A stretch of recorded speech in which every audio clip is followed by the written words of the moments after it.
During dinner, my son-in-law laughed. "What's it like to be a loser?" Everyone laughed except me. I just smiled and asked, "How does it feel to know that this loser will no longer be paying your bills?" The moment those words left my mouth, Craig's face turned pale, and the family table turned into a battlefield. You won't believe what he did next. He slammed his wine glass down so hard it splashed across the tablecloth, staining the corner of Lindsay's white linen runner. "Excuse me?" he said, eyes wide like he'd been personally offended by my audacity to speak. Lindsay gasped, her hand frozen around her fork. My granddaughter dropped her spoon into her mashed potatoes. My older daughter, Mara, didn't say a word, just stared at me like she was seeing someone new. "You don't get to pull that in front of everyone," Craig snapped. "That's disrespectful." Craig opened his mouth again, but Lindsay cut in. "Mom, he was just joking," she said quickly, like she was trying to vacuum up the mess with her voice. "Don't take it so personally." "Here's what's personal," I said, standing. "The fact that for years I've kept your home running while you played entrepreneur and treated my daughter like a built-in babysitter and maid. You've mocked me behind my back and now in front of my face. So I hope you enjoyed the roast, Craig. It's the last thing I'll ever serve you." I grabbed my coat. Craig stood too, like he thought he could stop me with that puffed-up chest and empty bank account. "Where are you going?" Lindsay asked, her voice brittle. "Home," I said. "My actual home. The one I pay for myself. And tomorrow, your automatic deposits stop. Call your bank. Or don't. Let them bounce." Craig barked a laugh. "You think you're gonna scare me? We'll figure it out without you." "Then I'm doing you a favor," I said. "Grow up, Craig. Try doing it without training wheels. Or my checkbook." I didn't wait for a reply. I walked out. Left my own birthday dinner. Left the pie I'd spent hours baking. Left the gifts on the counter unopened. I didn't cry in the car. I thought I would, but no tears came. Just a numbness that crept through my chest, slow and sharp like cold water running under cracked skin. I drove the 10 minutes home in silence, gripping the wheel like it was the only thing tethering me to the earth. At every red light, his voice echoed in my mind. "What's it like to be a loser?" And then mine. "What's it like to lose the only person keeping your lights on?" When I pulled into my driveway, I sat in the dark for a long time, keys still in the ignition, engine ticking down as the warmth faded. That night, something inside me shifted. Not snapped. Snapping is sudden. This was slower, more final, a quiet closing of a door I'd left open too long. They didn't just lose my money that night. They lost access. They lost comfort. They lost me. Driving home alone, I played his laughter in my mind, over and over. That smug, hollow chuckle Craig let out, right after calling me a loser. Like I was the punchline to a joke that had been rehearsed before I even walked through their front door. When I got home, the lights felt too bright, the air too still. I poured myself a cup of tea out of habit, not because I wanted it. The mug sat untouched on the kitchen counter while I stared at the steam curling into nothing. I couldn't stop thinking about all the ways I'd tried to help them, not because I was asked, but because I loved them, because I believed that's what family did, that helping was the way I stayed connected, that being needed was the same thing as being wanted. What a stupid, dangerous lie. They loved the money. Not me. It started with one phone call. I remember exactly where I was, standing in my kitchen, halfway through peeling an apple when Lindsay called, sobbing. Craig had lost his job. Again. Some kind of personality conflict with a supervisor, she said. I didn't ask questions. I just listened. She sounded scared, tired, said the rent was due in 5 days, and they didn't have enough for groceries. I told her, "Come over." I handed her $200 in cash before she even finished the tea I poured. She tried to protest, weakly, but I waved her off. "It's just for a few months," she said, eyes wide and hopeful. "Just until Craig gets back on his feet." I wanted to believe that. I needed to believe that. Because helping made me feel useful, seen. It gave me purpose again in a house that had grown quiet since my husband died. The space between my daughters and me had widened without him there to fill the silence. So I wrote a check, then another. Then I started paying the gas bill, and soon enough I was covering more than groceries. Craig had always had ideas. Investments, he called them. But they were really just money pits with shiny names. E-commerce ventures, crypto schemes, a mobile car detailing service that lasted 3 weeks and never made it out of their garage. Each time he failed, Lindsay looked more tired. And each time, I stepped in again. I told myself it was love. But deep down, I think I was afraid. Afraid that if I didn't keep giving, I'd lose them altogether. It wasn't just the money. It was the way they talked to me, like I was part of something. Lindsay would call to update me on their plans, sometimes about the baby they were thinking about trying for, sometimes about the fixer-upper Craig was dreaming of flipping, and I felt needed. That was the trap.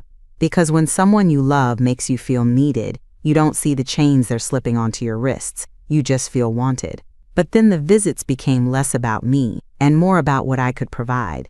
Do you have any extra gas cards? Turned into, can you cover this bill and we'll pay you back next month? Which, of course, never came. I remember the exact day I realized Craig wasn't even embarrassed about it anymore. He walked into my house one Sunday, grabbed a 6-pack from my fridge, and said, "You're a lifesaver. Lindsay said you'd spot us again." Like I was a line item on their monthly budget. That night, I looked at my bank account. Really looked. And it hit me. I'd spent over $15,000 on them that year alone. And not once had Craig even asked me how I was managing on my retirement. Not once had Lindsay asked if I needed help carrying groceries or getting to my appointments. They just assumed I was fine, that I'd always be fine, that their needs came first. And worst of all, I let them. Because I wanted to feel useful more than I wanted to feel respected. Until now. Until Craig called me a loser with my own roast still warm in his mouth. That man, who had lived off my savings, my kindness, my blind hope, had the nerve to laugh in my face. And suddenly, all those years I thought were acts of love turned into one long betrayal I hadn't dared name. They weren't grateful. They were entitled. And I wasn't helping anymore. The next morning, I got up early, dressed like I had somewhere important to be. Slacks, my crisp blouse, the one with the blue piping my husband always said made my eyes look sharper. I didn't eat breakfast. I wasn't hungry. I was angry and focused. I drove straight to the bank. The teller recognized me. "Hi, Mrs. Dawson, want your usual withdrawals?" "No," I said, calm but firm.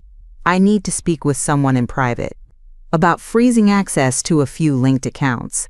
She blinked but nodded and led me to one of those tiny offices with a fake plant and a smiley manager who offered me coffee I didn't want. I sat down and pulled out a folder I'd stayed up all night compiling.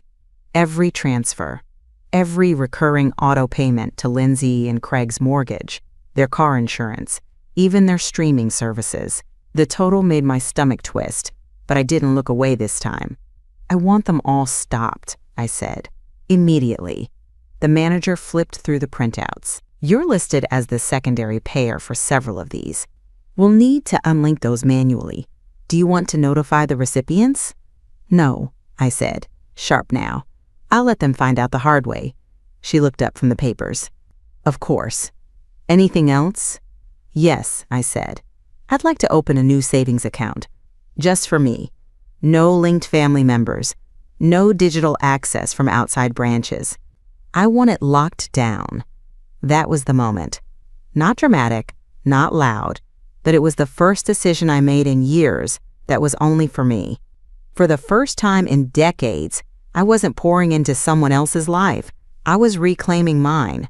When the accounts were frozen and the new one opened, I signed the paperwork with hands that finally stopped shaking. Not because I was sure of myself, but because I was tired of being sure of everyone else instead. "Would you like checks mailed to your home?" the manager asked.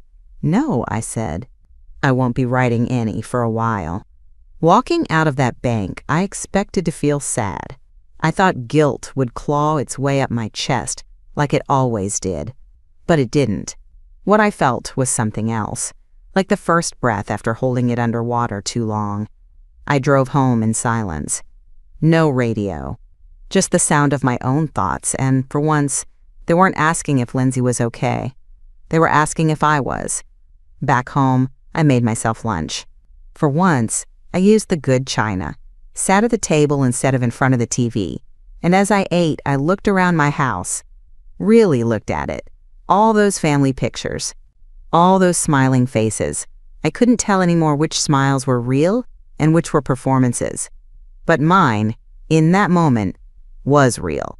They didn't know it yet, but I had taken the first step. Quiet, invisible to them, but monumental to me. I didn't need to storm out with suitcases or post dramatic updates to social media. I didn't need to scream or explain. I just needed to stop giving. And I had. Let Craig and Lindsay figure out what happens when the loser they laughed at decides to stop playing the game. I didn't tell anyone what I'd done at the bank. Not yet. But I needed to be around people. Real people. People who didn't know me as just Lindsay's mom or Craig's retirement plan. I remembered an old flyer I'd seen at the library a few weeks earlier. A genealogy club. Nothing fancy. Just a small group that met on Tuesdays in the back room near the computers. I didn't expect much, but that's the funny thing about starting over. You don't always know what you're walking into until you're already seated. There were about 10 of us that day, all older, mostly widowed, some with photo albums in tow. I didn't bring anything, just myself. That felt like enough for once. The man sitting beside me introduced himself as Thomas, retired machinist. Sharp eyes, kind smile, hands that looked like they still remembered how to build things. He noticed I wasn't really following the software tutorial and leaned in to whisper a quiet joke about how confusing Ancestry.com had become. I laughed, genuinely. I don't remember the last time that happened without forcing it. During the break, we got to talking. Nothing deep. Where we'd grown up, how many grandkids we had. I admitted I had 2. That I was reassessing things with my youngest daughter. He didn't pry, just listened. And then he said something I didn't expect. They can't rob you of your worth unless you hand it to them. It stopped me cold. He wasn't talking about theft. He meant something quieter, more dangerous. The way people chip away at you until you start doing the damage yourself. I nodded slowly. I think I've been handing mine over by the handful for years. He didn't try to fix it, just patted my wrist. Then stop. Take it back. You'll be surprised how fast some folks scatter when they can't leech off your softness. That stuck with me. It followed me home, like an echo, a truth I hadn't put into words before. Craig didn't destroy me with one insult. Lindsay didn't undo our relationship overnight. It was drip by drip, joke by joke, silence by silence, and I'd let them. But not anymore. That night, I sat at my desk, opened a fresh notebook, and wrote down one sentence. They can't rob you of your worth unless you hand it to them. Then I started another list. A new one, not of what I gave them, but of what they took. The emotional kind. My time. My sleep. My dignity. That list was longer than I expected, and it lit a fire in me. This wasn't just about stopping payments anymore. It was about making sure they felt what it was like to stand on their own, to realize the foundation they'd built their little kingdom on wasn't love. It was me. And now that foundation had walked away. They'd mocked me in public. They'd used me in private. And when the ground finally shifts beneath them, when the bills bounce, when the bank won't honor their automatic payments, when their friends start asking questions about why Craig's card was declined at brunch, well, that's not just going to be justice. That's going to be earned. I hadn't been to church in weeks, maybe longer, not since the night Craig called me a loser, and the floor beneath my life shifted. I didn't stop going out of spite. I stopped because I didn't recognize myself, and I figured God was already watching. I didn't want him to see me like that. But Sunday morning came, and I got dressed, put on a soft green sweater, not to be seen, but to remind myself I still had somewhere I belonged. After service, I stayed behind and waited outside Pastor Miriam's office. She'd known me since my husband passed, sat beside me at the funeral, brought me soup when I got shingles that year after Lindsay's wedding. She was one of the few people who never treated me like I was fragile or in the way. She opened the door and hugged me without saying a word. "I need to talk," I said, "but I don't want a sermon." She smiled gently. "Then I'll just listen." I told her everything. slowly, from the dinner table humiliation to the years of slow financial bleeding. I confessed the anger, the shame, the bitterness I wasn't supposed to feel as a mother. Mothers forgive. Mothers forget. I didn't want to forgive this time. And I didn't want to forget. When I finished, Pastor Miriam was quiet for a long moment. Then she folded her hands and looked at me, not like a woman in crisis, but like someone waking up. "Why have you stayed quiet so long?" she asked. The question cut deeper than I expected. "I don't know," I said. "Maybe guilt. Maybe I was afraid that if I stopped helping, they'd stop loving me." "Did they ever love you for who you are? Or for what you give?" That was the one. That was the question that dug straight through the last of my denial. Because I didn't know the answer anymore. "You're not a bad mother," she said softly, "but you are a hurt woman, and those are not the same thing." I looked down at my hands, at the wedding band I still wore on my right hand, at the small scar on my palm from the time Craig asked me to assemble that ridiculous IKEA crib, and I sliced my skin on the packaging while he watched football. "I think I thought being quiet made me strong," I whispered. "No," she said. "Being quiet made you invisible." And there it was. I left her office with no dramatic clarity, no bright light from the heavens, just a deep, growing stillness. The kind of peace that doesn't come from forgiveness, but from being done. Really done. I wasn't going to play martyr anymore. I wasn't going to let my daughter cry her manipulative little tears while Craig mocked me behind my back. I wasn't going to offer up my comfort and savings to be trampled on by people who wouldn't spit on me if I were on fire, unless they could write it off on their taxes. They took my kindness for currency. But kindness doesn't owe them a single dime. What's coming next isn't just silence. It's strategy. It's clarity. It's the beginning of the end, for them. And I'll still pray, but not for forgiveness, for justice. The next morning, I got up at 6:15 sharp. No snooze button.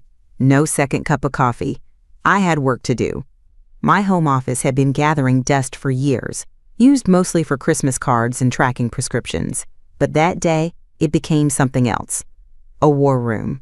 I pulled out every old receipt, every email confirmation, every bank statement I'd lazily filed away under Lindsay and Craig.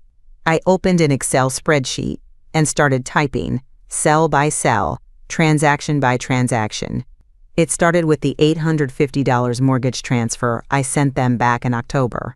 Then the groceries, Instacart, Whole Foods, even that overpriced butcher Craig insisted on. I dug deeper. Amazon orders for toys I never saw in the house. An electric patio heater. A weekend at a lakeside Airbnb for Craig's mental health, Lindsay had said. That one stung. I'd spent that same weekend alone, with a heating pad and a box of off-brand soup. When I finished, the total came out to $47,332.19, and that was just the last 3 years. I stared at the number for a long time. My mouth went dry, and then I printed the spreadsheet. Not for them, not yet. For me, to remind myself that I hadn't imagined any of it. That this wasn't just family helping family. It was theft in slow motion, with permission, with a smile. But permission had just been revoked. I opened a new folder labeled Documents for Legal Review. I wasn't sure I'd need a lawyer yet, but I'd learned the hard way. These people didn't ask. They assumed. They didn't knock. They took. So I needed to be ready. I saved every message Lindsay had sent in the past 6 months, especially the ones asking for help. Screenshotted them, filed them. I even found one from Craig. "Any chance you can spot us for rent again? Just until the crypto turns around." I almost laughed. Turns around. Like his dignity was on back order. I kept working. Quietly. Deliberately. I updated my passwords, called my utilities and removed them as secondary contacts. Removed Lindsay from my AAA roadside plan. Changed the Netflix password. Petty? Maybe. But it felt good. Like sewing up 100 small holes they'd poked in my peace of mind. By noon, I'd done more to protect myself than I had in the last decade. And here's the thing. They still had no idea. Craig was probably sitting on that patio I helped pay for, drinking a beer and chuckling to himself, thinking the old bat had finally gone quiet. And Lindsay? Probably texting some sob story to her sister, playing victim. She always was good at that. But they wouldn't be laughing much longer, because the money was cut off. The documents were piling up, and I had one hell of a paper trail. This wasn't just about vengeance anymore. This was about documentation. About being ready when the truth finally hit their spoiled, ungrateful faces. So when they came running, when Craig's credit card declined at the hardware store or Lindsay's Venmo bounced at Target, I wouldn't need to explain a thing. All I'd have to do was hand them a copy of the spreadsheet and walk away. No more second chances, no more soft landings. Let them feel what it's like to be dropped. I should have known peace wouldn't last. It had been 3 days since I shut off the auto payments. 3 whole days of silence. No texts from Lindsay, no fake cheerful calls from Craig. I almost let myself believe they got the message. But then I saw her. I was walking to my car with a loaf of rye bread and a bag of oranges, minding my business, when a shiny SUV swerved too quickly into the spot beside mine. I knew that vanity plate before I saw her face. Lindsay stepped out, sunglasses on, ponytail high, holding her phone like a shield. She wasn't smiling. She walked straight up to me like she owned the pavement between us, like I owed her this confrontation. "We need to talk," she snapped. I didn't flinch. "About what?" Her voice was sharp and tight, like she'd been holding it in since the moment the payment bounced. "You embarrassed Craig." "Did I?" I said calmly, loading my groceries. "He seemed comfortable embarrassing me." She rolled her eyes. "He was joking. That's how he talks. He didn't mean anything by it." I shut the trunk harder than I needed to. Funny how no one in that room asked what I meant when I said I was done paying your bills. Her mouth twisted. She hated losing control. Always had. "You can't just pull the rug out from under us like this," she hissed. "That's cruel." That word. Cruel. I stared at her. My daughter. The girl I used to rock to sleep after nightmares. The woman I had just spent nearly $50,000 supporting, and she was standing there in a $300 coat, accusing me of cruelty. "You're driving a Lexus, Lindsay," I said, "and you're standing in front of your elderly mother who has been paying your rent, your food, and your utility bills for years. You don't get to talk to me about cruelty." She folded her arms, posture stiff. "It's not like we asked for all that. You offered." "No," I said, voice low now. "You manipulated. You implied. You cried and sighed and let your husband send me guilt-trapped texts at 11 p.m. when you were late on rent again. And I was stupid enough to believe helping was the same thing as being loved." That stopped her. For half a second. Then her eyes narrowed, and she said the one thing that turned my blood to ice. "Well, maybe if you'd just been a better mother when we were growing up, you wouldn't feel like you had to buy our love now." I stood there, stunned. That was the cut, not just a jab. A wound meant to bleed. She said it like a woman trying to win an argument, not realizing she'd just lost me forever. I stepped closer. "You know what's cruel, Lindsay? Watching your mother cook for you while you mock her behind her back. Letting your husband humiliate her at a dinner table she paid for. And then having the audacity to stand in a parking lot with your blowout and your latte and call her a failure." She blinked. I saw the first flicker of doubt, but I wasn't finished. "You're right," I said. "I did try to buy your love, because deep down, I knew it wasn't freely given. But that's over now." I got in the car and started the engine. "You're going to regret this," she said, voice cracking just enough to sound like fear. "No, sweetheart," I said through the open window. "You are." And then I drove off, leaving her standing there, still trying to figure out if she'd lost her bank account. Or her mother. Spoiler, it was both. 2 days after the parking lot ambush, I sat at the back of the community center during book club, quietly sipping weak coffee and pretending to care about the novel we were supposed to discuss. But I wasn't really listening to anyone, not at first. My mind kept drifting back to Lindsay's words. "You're going to regret this." No, I wasn't. I already regretted too much. Staying silent, handing over thousands, mistaking manipulation for love. But not this. This was the one decision I didn't carry like a bruise. It felt clean, cold, necessary. Still, I felt hollow. Not broken, but emptied out. like grief had vacuumed the last bits of illusion from my chest. And then Beverly started talking. 74, widowed, sharp as a tack. She was supposed to be reviewing the novel's ending, but instead closed her book with a sigh. I swear, fiction is nothing compared to real life. My son's been bleeding me dry for years. I blinked. She went on, like she'd opened a floodgate. Started small, borrowed money here and there, then it became a monthly pattern. He got real quiet when I cut him off. Another woman, Carol, chimed in. My daughter thinks I'm her personal retirement plan. She called me selfish because I wouldn't co-sign a loan for her third wedding. The room went still. Then, slowly, laughter. Bitter, knowing laughter. I didn't say much, just nodded.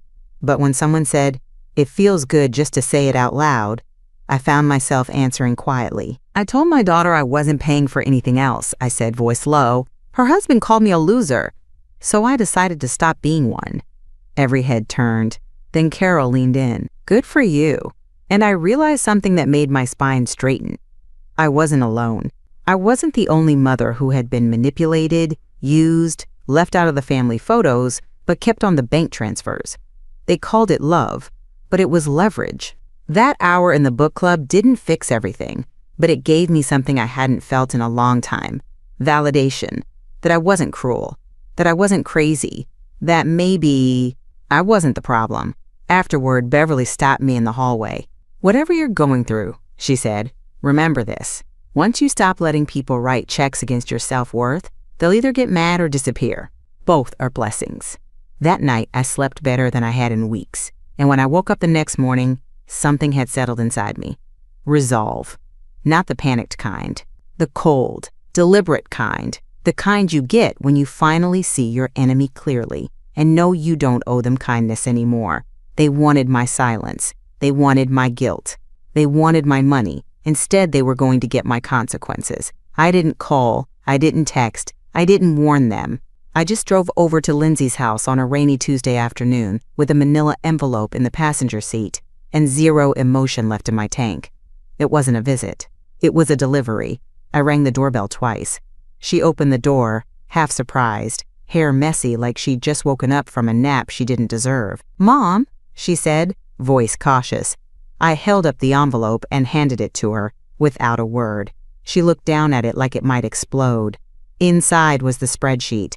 Every cent I'd paid, on their behalf since 2021, $47,332.19, broken down line by line, date by date, card by card, topped with a single cover letter that read, "This is everything. You will receive no more support from me. If you attempt to guilt, threaten, or harass me, this document will be forwarded to legal counsel. Do not contact me unless it's to apologize and mean it." She clutched it but didn't open it. "What is this?" she asked. "Truth," I said, "and the invoice for your entitlement." She scoffed. "Are you serious?" "As serious as the overdraft you're probably about to discover." Craig appeared behind her in gym shorts and that same idiotic smirk he always wore when he thought he was the smartest man in the room. "What's this? Another guilt trip?" "No," I said, stepping back off the porch. "It's a statement. I gave you every chance. And you spat in my face. So now, I'm done." "You think this little spreadsheet changes anything?" Craig barked. "No," I replied. "Cutting you off did." He started to say something else, but I turned and walked back to my car. Just before I closed the door, I called over my shoulder. "Oh, and if either of you tries to play victim to Mara or the rest of the family, I have copies. Don't make me show them what I was really funding while you two played house." I drove away without looking back. I didn't need to see their faces. I could feel their panic from the driveway. That envelope weighed more than money. It was power. It was proof. I went home, made tea, and set the other copies in a drawer. One with my lawyer's name on it, one marked Mara, and one tucked away for myself, just in case I ever needed reminding that I was not crazy. I was used. Let them chew on that. Let Craig try and explain how his startup dreams were funded by the woman he mocked with wine on his breath. Let Lindsay cry and play the good daughter to friends who only know half the story. Let them both watch the walls close in as the last hand that held them up Finally, let's go. I used to think revenge had to be loud. Screaming matches, shattered plates, courtroom drama. But this was better. Because it was cold, calculated, and irreversible. They laughed at me. Now they'd choke on that laughter, bill by unpaid bill. That night I didn't sleep. Not from fear, not from guilt, but because I was wide awake, for the first time in years, with nothing left to ignore. I lay in bed with the lights off, the street lamp throwing stripes across the ceiling like prison bars, and I let myself feel everything. Not to wallow, not to forgive, just to see it all, the whole bitter picture. Craig, laughing with red wine on his lips. Lindsay, saying I was cruel for protecting myself. The dinners, the favors, the years I confused, being needed with being loved. And then, the stillness, not loneliness, just stillness. I didn't cry at first. I just breathed. For the first time in a long time, I wasn't waiting for the other shoe to drop. I'd already thrown it, hard, right into their entitled, grinning faces. But then, somewhere between 2 and 3 a.m., the tears came. Quiet ones. The kind that sting because they're not begging anymore. They're burying something. I wasn't crying because I missed them. I was crying because I missed who I thought they were. I missed the idea of family. The illusion I'd clung to, that maybe, if I just gave a little more, loved a little harder, they'd eventually see me as more than a wallet in human skin. But they didn't. They loved the comfort. They loved the convenience. But me? I don't think they ever really saw me. Not since their father died. He was the glue, the referee, the buffer. When he was gone, I stepped in with my checkbook instead of boundaries. I thought it was what he'd want, what a good mother should do. But what kind of mother lets herself be slowly erased just to stay in the room? Not anymore. That night I made peace with something dark and necessary. Lindsay and Craig were never going to apologize. Not really. Not because they couldn't, but because in their minds, they'd done nothing wrong. And people like that don't change when you ask them to. They change when you stop protecting them from consequences. So I rolled over, stared at the moonlight on the carpet and whispered out loud, "You won't hurt me again." Not a prayer, not a threat, just a vow. A quiet, sacred promise that I would no longer make myself smaller so they could feel tall. I would no longer mistake their needs for my obligations, and if they thought what I'd done so far was the end, they hadn't seen anything yet, because that spreadsheet was just the prologue. The real story, the one where they paid for every joke, every slight, every unspoken insult, was just getting started. And the next chapter would be written in ink, signed by a lawyer, and bound in legal terms they couldn't weasel out of. They thought they were dealing with a pushover. They forgot I was an accountant for 35 years. Now I was finally doing the math. And when the final total comes due, they won't just lose the money. They'll lose everything I ever gave them. I didn't wait a week. I didn't even wait 3 days. That Thursday, I walked into the legal aid office with every receipt, statement, and document I'd spent the last month organizing. The paralegal raised an eyebrow when she saw the thickness of the folder. "Are we dealing with probate?" she asked. "No," I said. "We're dealing with liberation." She led me into a small meeting room with gray chairs and a chipped table. 10 minutes later, in walked Mr. Darwell, mid-60s, sharp suit, no nonsense. He'd been a local attorney for 35 years, handled my husband's will, knew my name without looking at the paperwork. "What can I do for you, Margaret?" he asked gently, folding his hands. I placed the folder on the table and said, "I want to remove my daughter and her husband from every legal document that connects them to my name or money. Effective, immediately." He didn't flinch, just opened the folder and started reading. The more he read, the straighter he sat. By page 10, he stopped and looked up. "They took advantage of you." "I let them," I said quietly. "But that ends now." For the next hour, we went through everything. My will, my living trust, my property holdings, the small investment account I'd been saving for the next generation. Lindsay and Craig had been listed as secondary beneficiaries across the board. Just standard, I'd thought. Just what mothers did. Not anymore. I'd like to leave the majority of it to my great-granddaughter, I said. Mara's daughter. She's kind, gentle. She's never once asked me for money. And the rest? He asked. I want a portion donated to the local women's shelter, the one I used to volunteer at before Craig decided my free time was his emergency fund. He nodded. I can make that happen. He pushed the revised draft across the table for my signature, and with one pen stroke, it was done. Craig and Lindsay didn't just lose future money that day. They lost access. They lost entitlement. They lost the security they'd built out of my generosity like it was some permanent fixture, an ATM with a heart. But the ATM just broke. And now, when I die, and that day will come, they won't be remembered in my legacy. There'll be a footnote, a closed chapter, a cautionary tale whispered by relatives who do know how to treat people with dignity. I made one more request. If either of them tries to contest anything after I'm gone, I said, I want a clause that penalizes them. No soft landings, no loopholes.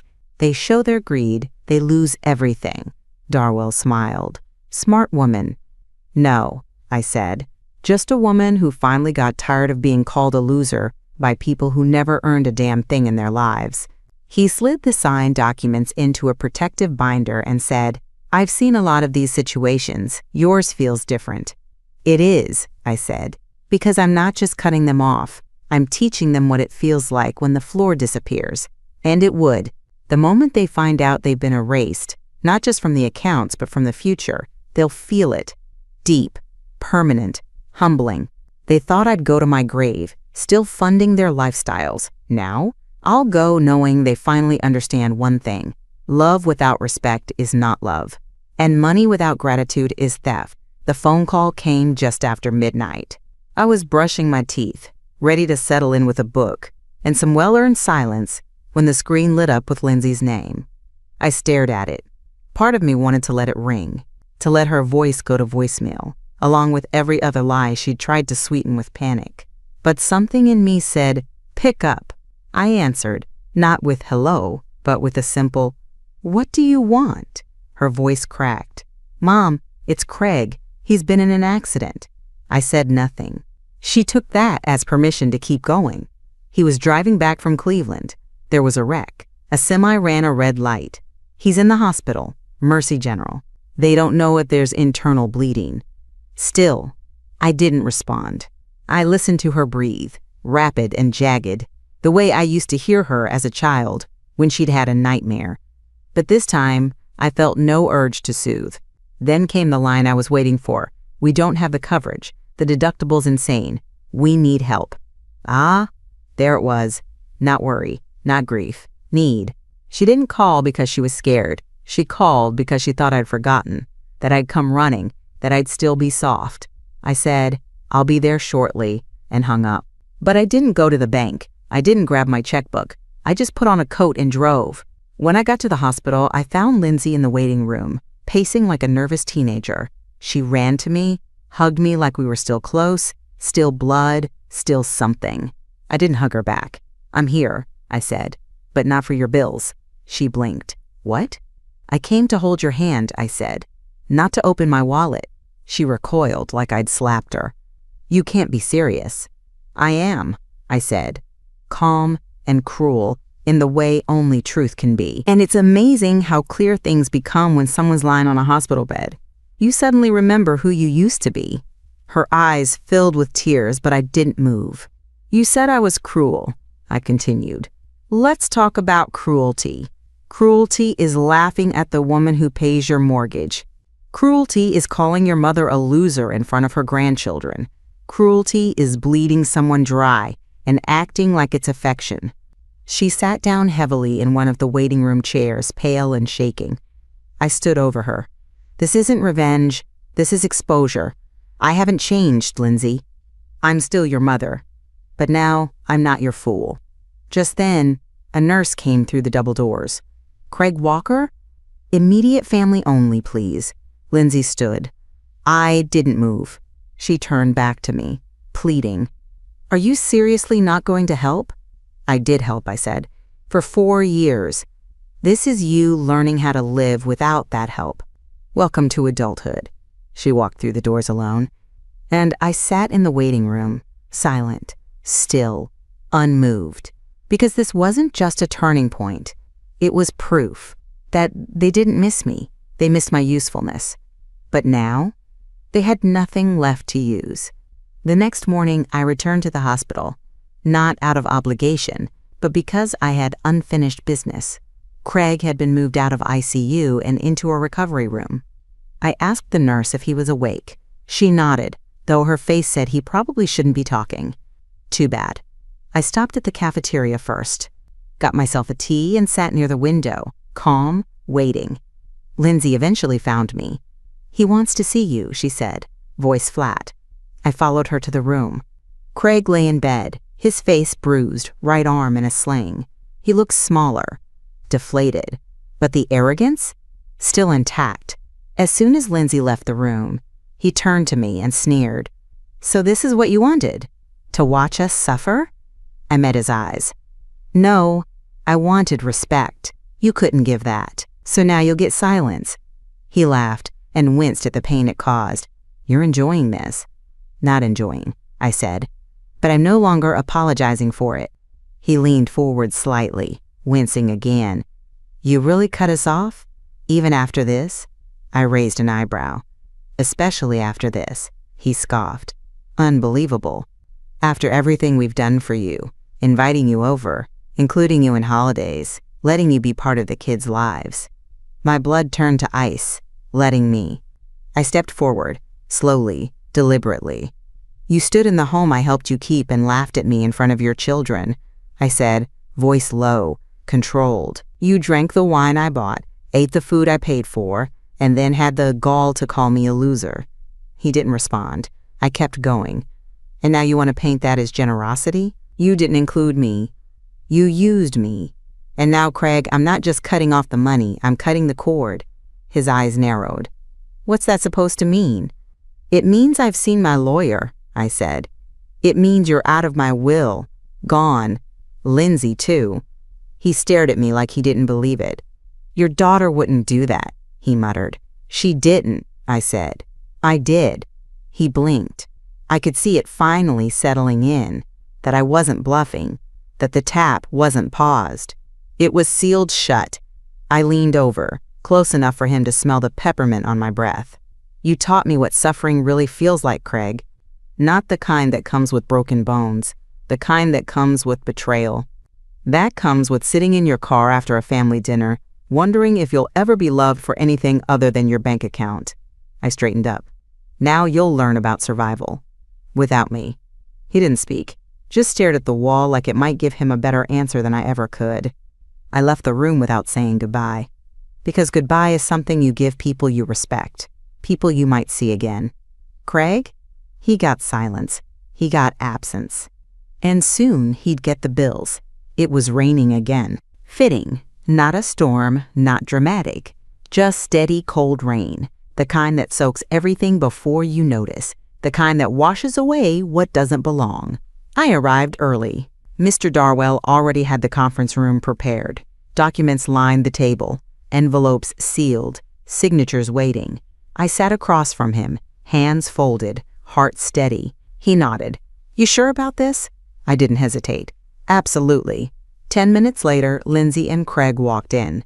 Craig had a brace around his ribs, and that same bitter scowl he always wore when he wasn't in control. Lindsay wore sunglasses indoors, like shame could be filtered through tinted lenses. They didn't sit. They just stared at me like I was supposed to explain. But I didn't. Mr. Darwell cleared his throat and handed them each an envelope. "These are formal notices of removal from Margaret's estate planning.